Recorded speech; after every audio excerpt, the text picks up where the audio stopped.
America Iran ಯುದ್ಧ ಅಂತ್ಯಕ್ಕೆ ಶುರುವಾಯಿತಾ ಸಂಧಾನ. ಪಾಕಿಸ್ತಾನದ ಮಧ್ಯಸ್ಥಿಕೆಯಲ್ಲಿ ಇರಾನ್ ಅಮೆರಿಕ ಸಂಧಾನ. ಅಂತೂ ಇಂತೂ ಯುದ್ಧಕ್ಕೆ ಬ್ರೇಕ್ ಬೀಳುತ್ತಾ? ನೋಡಿ, ಅಮೆರಿಕ ಮತ್ತು ಇರಾನ್ಗೆ ಶಾಂತಿ ಮಾತುಕತೆ ಕರಡು ಪ್ರತಿ ರವಾನಿಸಲಾಗಿದೆ. ಕರಡು ಪ್ರತಿಯಲ್ಲಿ 2 ಹಂತದ ಶಾಂತಿ ಮಾತುಕತೆಯ ಪ್ರಸ್ತಾಪವನ್ನ ಮಾಡಲಾಗಿದೆ. ಈಗಾಗಲೇ 2 ರಾಷ್ಟ್ರಗಳ ಪ್ರತಿನಿಧಿಗಳಿಗೆ ಕರಡು ಪ್ರತಿಯನ್ನ ಹಸ್ತಾಂತರಿಸಲಾಗಿದೆ. ಕದನ ವಿರಾಮ ಮತ್ತು ಸಮಗ್ರ ಒಪ್ಪಂದ ಒಳಗೊಂಡಂತಹ 2 ಹಂತದ ಯೋಜನೆಯನ್ನ ರೂಪಿಸಲಾಗಿದೆ. ಕರಡು ಪ್ರತಿಯಲ್ಲಿ ಪ್ರಮುಖವಾಗಿ 2 ಪ್ರಸ್ತಾಪಗಳ ಬಗ್ಗೆ ಉಲ್ಲೇಖಿಸಲಾಗಿದೆ. ಮೊದಲ ಅಂಶ 45 ದಿನ ಸಂಪೂರ್ಣ ಕದನ ವಿರಾಮವನ್ನ ಮಾಡುವುದು.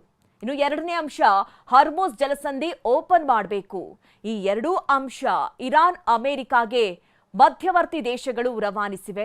ಹೀಗಾಗಿ ಈ ಕರಡು ಪ್ರತಿಗೆ ಒಪ್ಪಿಗೆಯನ್ನ ಸೂಚಿಸ್ತಾವ 2 ದೇಶಗಳು ಅನ್ನೋದೇ ಈಗಿರುವಂತಹ ಕ್ಯೂರಿಯಾಸಿಟಿ. ಕದನ ವಿರಾಮ ಪ್ರಸ್ತಾಪಕ್ಕೆ ಇರಾನ್ ಪ್ರತಿಕ್ರಿಯಿಸಿದೆ.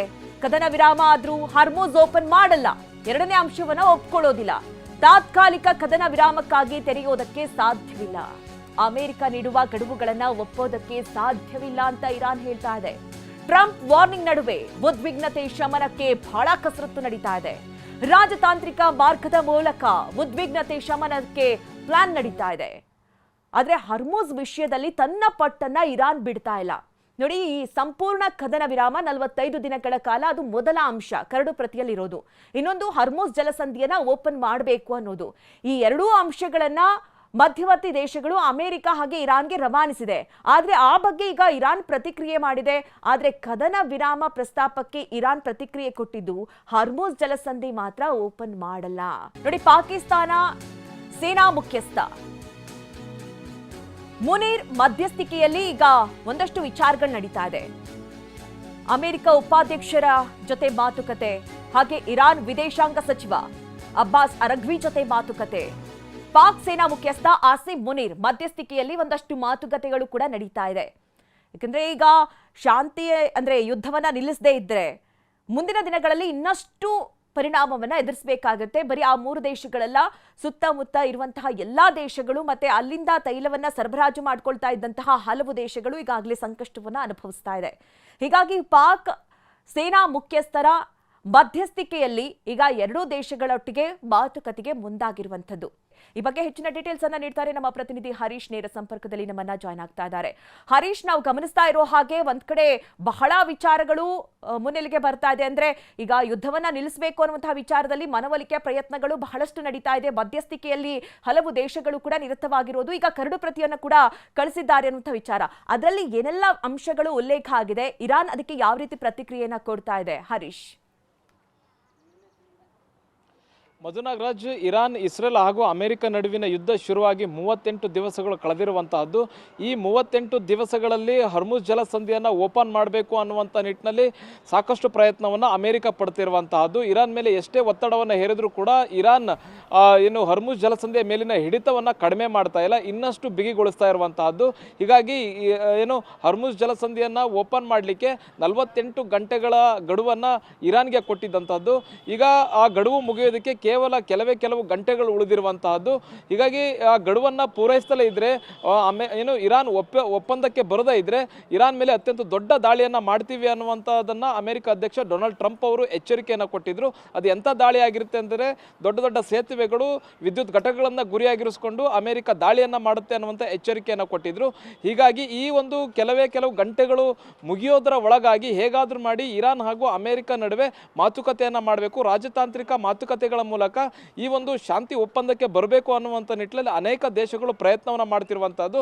ಅದರಲ್ಲಿ ಈಜಿಪ್ಟ್, ಟರ್ಕಿ ಹಾಗೂ ಪಾಕಿಸ್ತಾನ ದೇಶಗಳು ಈ 2 ದೇಶಗಳ ನಡುವೆ ಮಧ್ಯಸ್ಥಿಕೆಯನ್ನು ವಹಿಸಿಕೊಳ್ಬೇಕು ಮತ್ತೆ ಶಾಂತಿಯನ್ನು ಕಾಪಾಡಬೇಕು ಅನ್ನುವಂಥ ನಿಟ್ಟಿನಲ್ಲಿ ಪ್ರಯತ್ನವನ್ನು ಮಾಡ್ತಿರುವಂತಹದ್ದು. ಹೀಗಾಗಿ ನಿನ್ನೆ ತಡರಾತ್ರಿ ಒಂದು ಮಹತ್ವದ ಮಾತುಕತೆ ನಡೆದಿದೆ ಅನ್ನುವಂತಹದ್ದು ಮಾಹಿತಿ ಸಿಗ್ತಾ ಇರುವಂತಹದ್ದು.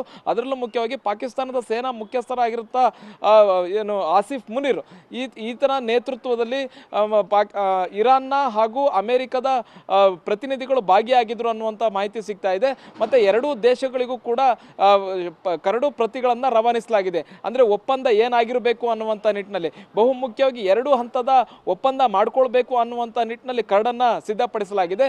ಒಂದು ತಾತ್ಕಾಲಿಕವಾಗಿ ಈ ಯುದ್ಧವನ್ನು ನಿಲ್ಲಿಸಬೇಕು ಅನ್ನುವಂತಹದ್ದು, ಇನ್ನೊಂದು ಶಾಶ್ವತವಾಗಿ ಒಪ್ಪಂದಗಳನ್ನು ಮಾಡ್ಕೊಳ್ಬೇಕು ಅನ್ನುವಂತಹದ್ದು.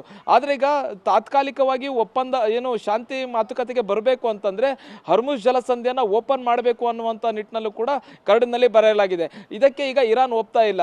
ಯಾವುದೇ ಕಾರಣಕ್ಕೂ ಶಾಶ್ವತವಾದಂಥ ಒಪ್ಪಂದಗಳು ಆದಾಗ ಮಾತ್ರ ಹರ್ಮುಜ್ ಜಲಸಂಧಿಯ ನಿಯಂತ್ರಣವನ್ನು ಬಿಡ್ತೇವೆ, ಇಲ್ಲ ಅಂತಂದ್ರೆ ಹರ್ಮುಜ್ ಜಲಸಂಧಿಯನ್ನು ಯಾವುದೇ ಕಾರಣಕ್ಕೂ ನಮ್ಮ ನಿಯಂತ್ರಣದಿಂದ ತಪ್ಪಿಸಲಿಕ್ಕೆ ಸಾಧ್ಯ ಇಲ್ಲ ಅನ್ನುವಂಥದ್ದನ್ನ ಹೇಳ್ತಾ ಇರುವಂಥದ್ದು.